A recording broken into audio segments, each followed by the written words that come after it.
Bueno, bienvenidos, bienvenidas al curso Aproximación a Jacques Derrida a través del cine y la literatura. Ya por si no habían visto el video de presentación, me vuelvo a presentar. Mi nombre es Lautaro Colauti, soy profesor de filosofía en la Universidad de Buenos Aires. Y bueno, esperen que admito un compañero. Y bueno, la clase o el taller de hoy está pensado para 2 encuentros.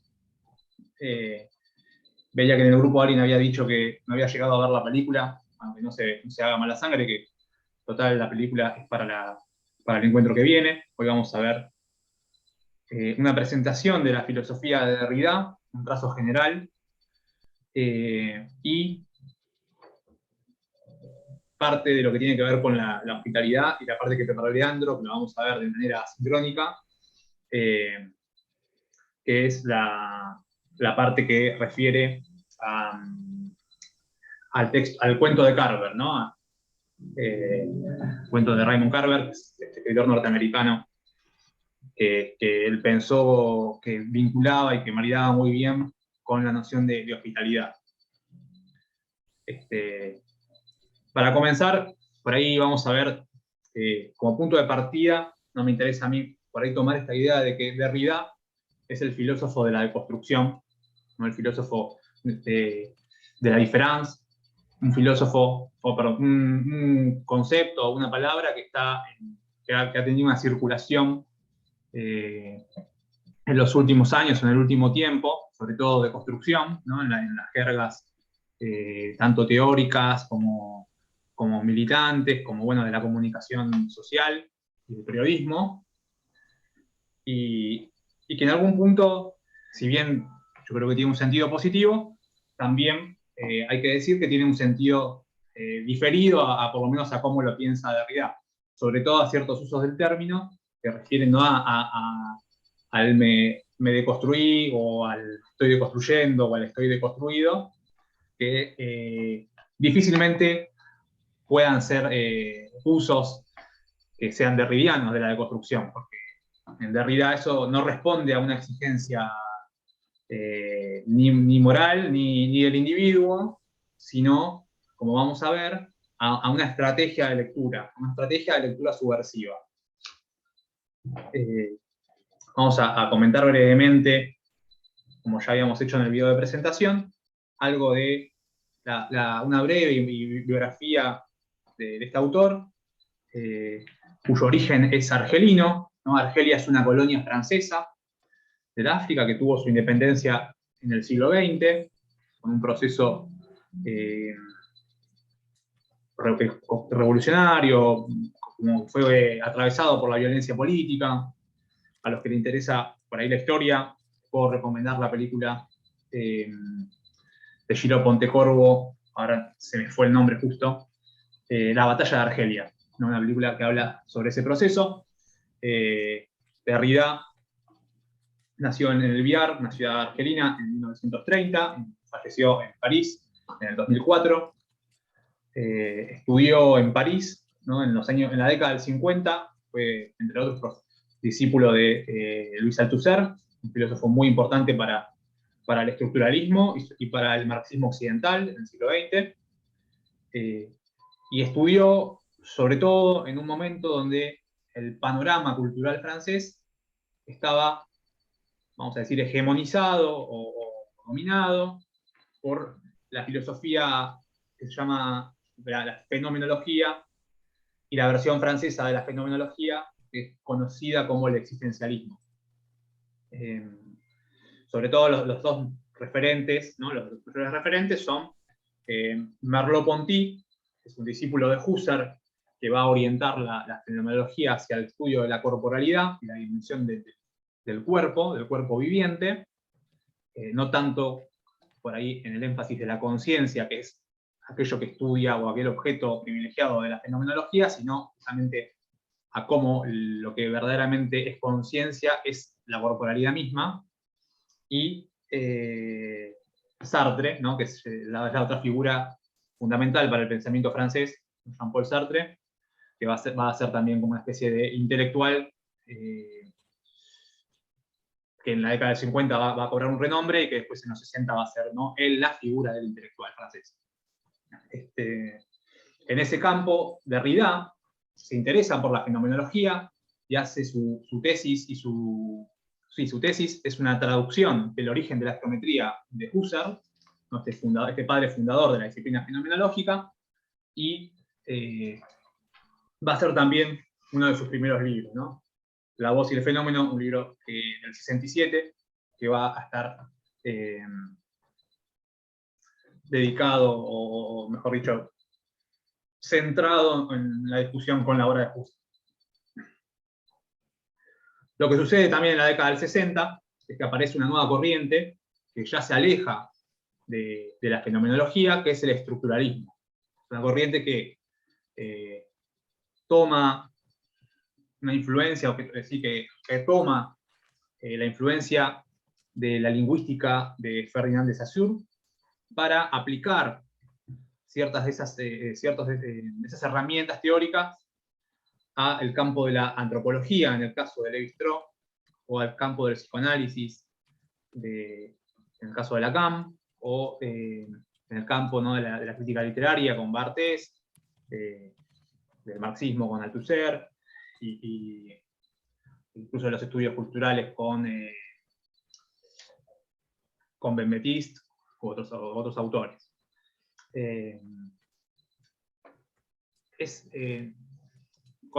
Dentro de esta, digamos que Derrida sería un filósofo que va a hacer algún tipo de mixtura entre estas dos corrientes.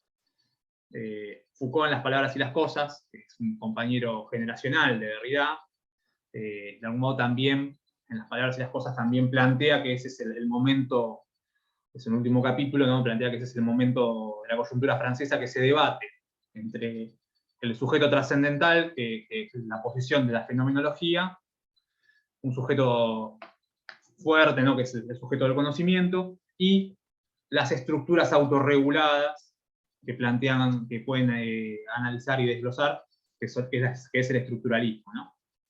Y él está un poco más del lado del estructuralismo porque esas estructuras plantean ya de por sí la desaparición del hombre, que es lo que le interesa a Foucault en esa obra.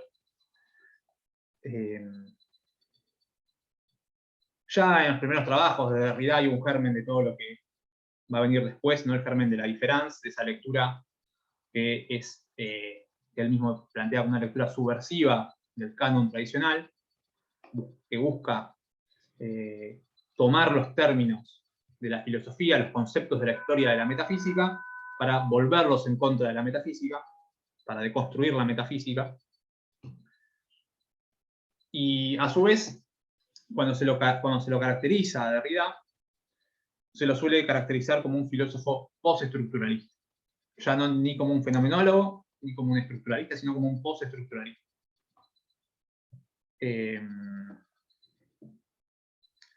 Parte de eso tiene que ver con la irrupción de Derrida en la escena intelectual, que si bien siempre va a quedar como un filósofo francés, su irrupción no es en Francia, no es en la Sorbona, no es en París, sino en Estados Unidos, sobre todo en la escuela, en una conferencia de la Universidad Johns Hopkins en Baltimore, en el año 66, en un congreso en el que también participan algunos filósofos como Lacan, no me acuerdo si Barthes, pero donde es una conferencia explícita, dedicada al estructuralismo, y él presenta un trabajo que se llama La estructura, el signo y el juego en el discurso de las ciencias humanas, donde va a discutir principalmente con Lévi-Strauss, con el texto de Lo crudo y lo cocido, y donde le reclama al estructuralismo cierta exigencia teórica de remitir todo relato a una estructura estable, ¿no? Y él lo que va a plantear es que en el centro de la estructura está vacío. Que ese vacío de la estructura, en algún punto, ese fundamento vacío desmontaría la idea de que la estructura pueda ser universal y pueda aplicarse de forma estable, sino que en realidad las herramientas del estructuralismo tienen que estar más descentradas. Por eso es postestructuralismo, ¿no? Como no una salida del estructuralismo, sino todo caso una crítica o un post, ¿no? Un paso más.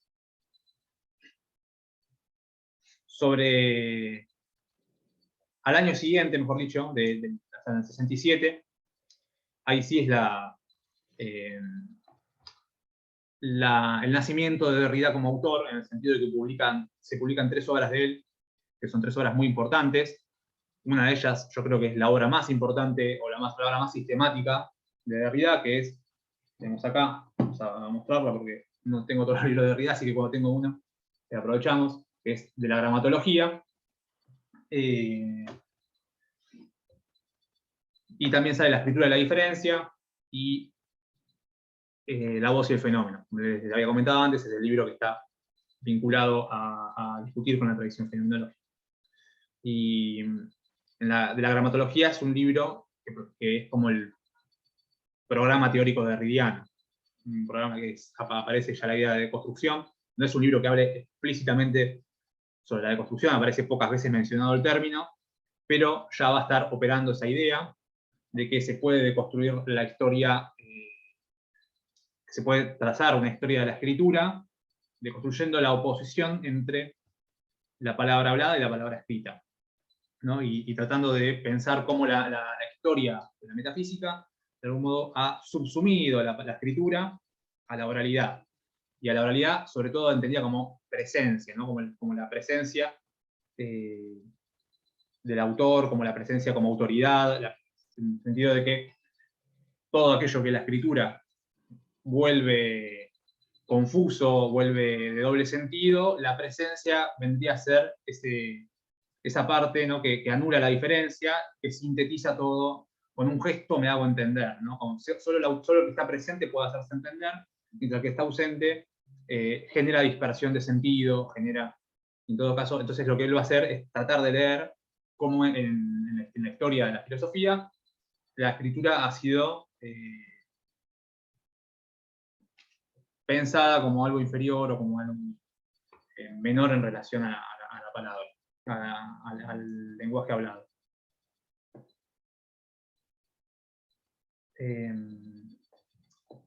¿Cómo podemos seguir?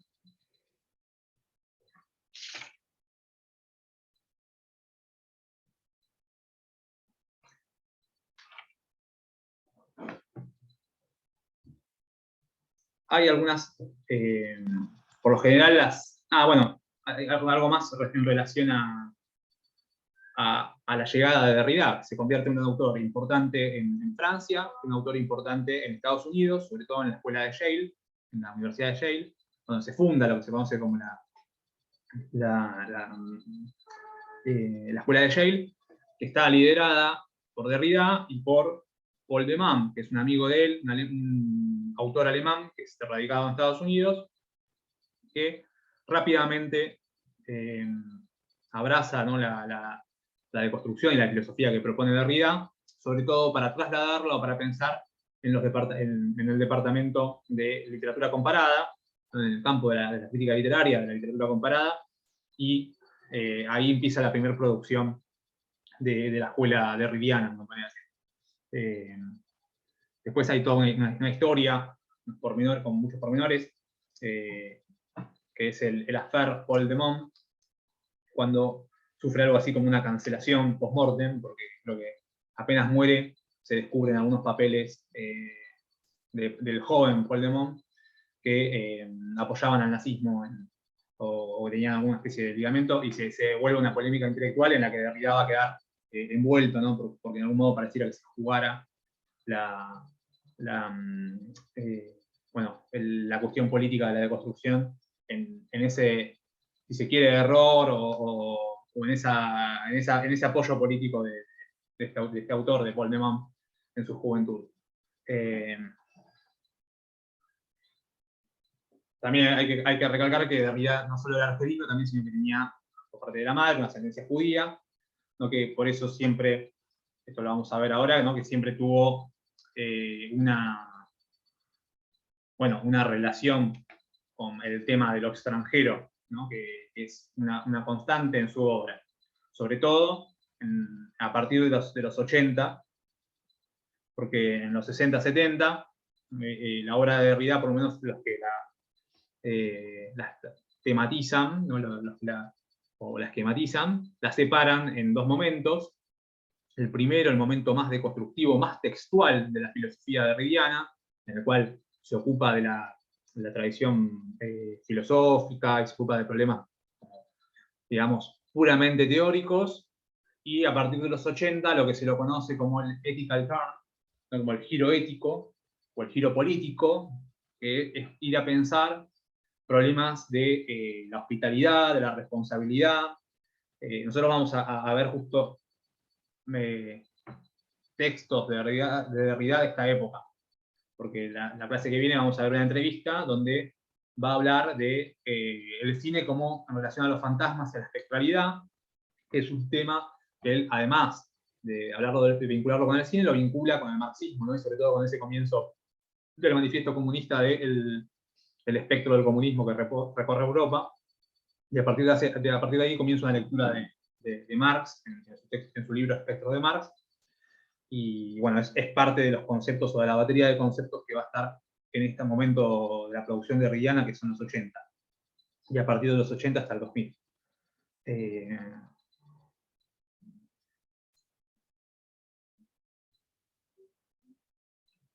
Hay cuatro, yo diría cuatro momentos, hay autores que lo han sintetizado en cuatro momentos, lo que se llama los pasos de la deconstrucción.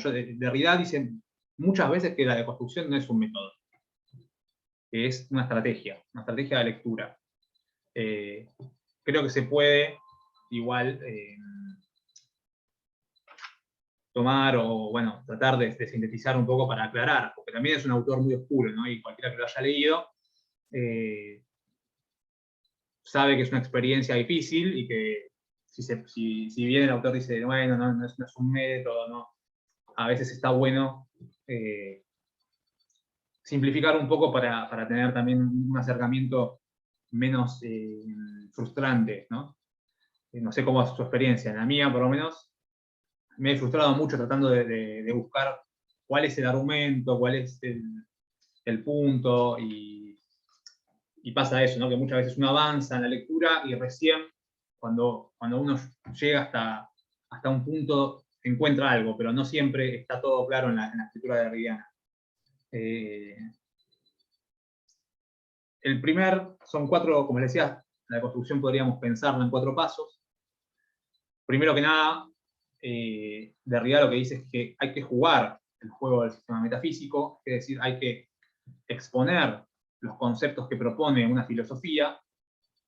Yo diría que es como una filosofía en ese sentido del contragolpe, porque primero asume que hay que leer, no es que empieza de cero, sino que empieza operando sobre otro cuerpo, y después se obra sobre esas estructuras metafísicas, ¿no? Que es la obra de los autores, que puede ser Kant, que puede ser Husserl, que puede ser Heidegger, y extraer de esa lectura recursos estratégicos y económicos para la subversión, dice Derrida, ¿no? ¿Cómo se hace esto? Bueno, pasando al segundo paso, que es, hay que iluminar las oposiciones que constituyen a esa estructura metafísica. Por eso Derrida está, incluso en el texto de la hospitalidad, ya vamos a ver un poco, vamos a hablar un poco de eso, cómo va tensando en oposiciones muchas veces propias de ciertos autores, ¿no? Entre la ley y la transgresión, entre la hospitalidad absoluta y la hospitalidad condicional, ¿no? Entre el derecho y la ética, ¿no? Trata de buscar siempre oposiciones que ayuden a problematizar, y eso es el tercer paso, ¿no? Desneutraliza esa posición, no, justamente la vuelve, cuando uno lee, tenemos 10 minutos, y después volvemos a entrar. Les digo cuando salimos.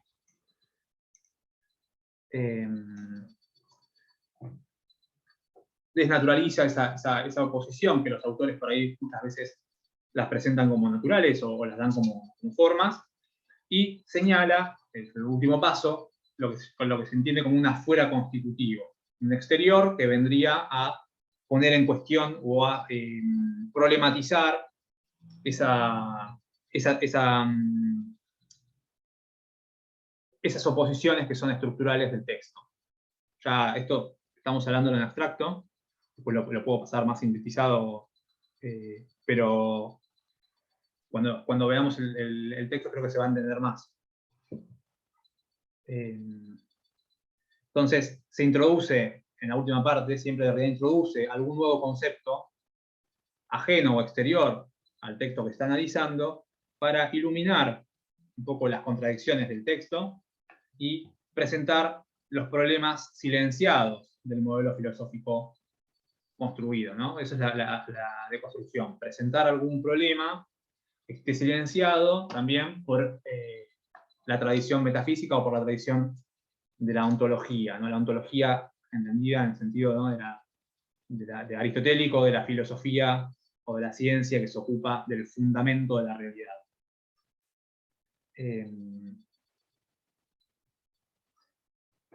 Quería leer una cosita. Yo les dije que había un giro ético, un giro político en la década de los 80.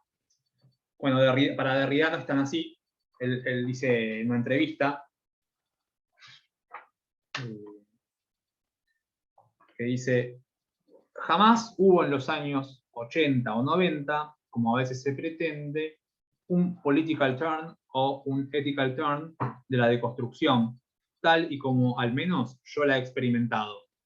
El pensamiento de lo político siempre ha sido un pensamiento de la diferencia, y el pensamiento de la diferencia siempre ha sido también un pensamiento de lo político, del contorno y de los límites de lo político.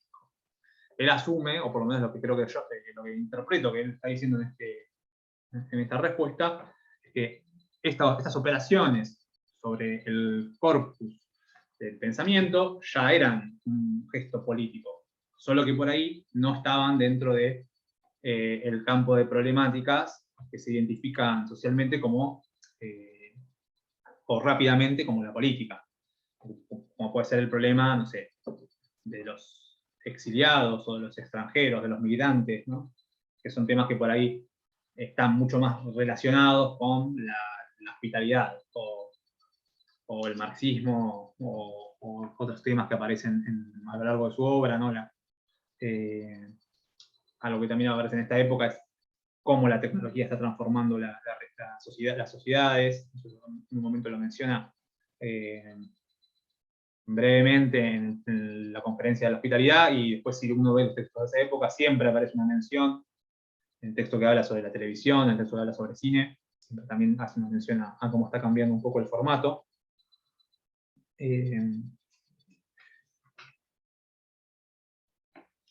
Y me parece que quedando, no sé, 5 minutos, dejamos acá y volvemos. En 5 abrimos uno o uno nuevo, no sé qué les parece. También si quieren hacer alguna pregunta o un aporte, pueden hacerlo ahora. Y después vamos a charlar bien en la última parte, pero si a alguien le interesa por ahí decir algo, no hay problema con que me interrumpa.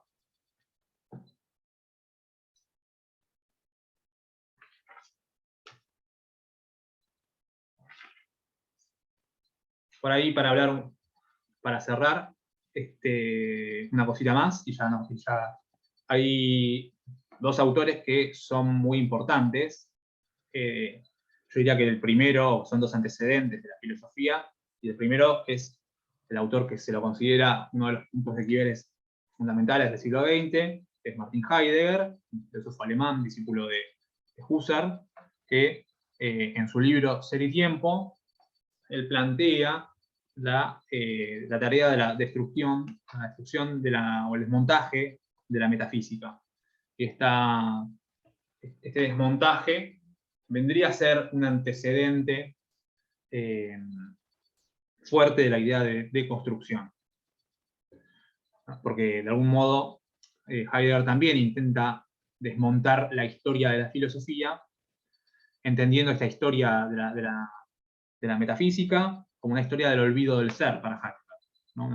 Cuando la historia de la metafísica se pregunta por el ser, por qué hay más bien ser, no nada, se responde con el ente, ¿no? Que es el ente es la cosa determinada, el ser determinado. Y se responde en una época con el ser determinado, en tanto es la sustancia para Aristóteles, en tanto la idea para Oleidos, para Platón, o Dios para los medievales. Estamos simplificando muchísimo, pero un poco yo entiendo que la crítica de Heidegger un poco va por ahí, y lo que se trata es pensar, nuevamente retomar a la pregunta por el ser. Y el otro autor, que es un crítico de Heidegger, es Levinas, ¿no? Levinas como el autor que plantea la pregunta ética por sobre la metafísica, o por sobre la pregunta de la otredad por sobre la ontología. Entonces, ahora, cuando volvemos, hablamos un poco de eso, pero ese es el punto de partida que va a usar para criticar a Heidegger. Acá la pregunta de Catalina: ¿es posible la deconstrucción en colectivo o siempre es un proceso individual? Bueno, ahora cuando vamos a salir, que quedan 3 minutos, y cuando volvemos empezamos por esa pregunta. ¿Hacemos eso? Finalizo acá y volvemos a entrar en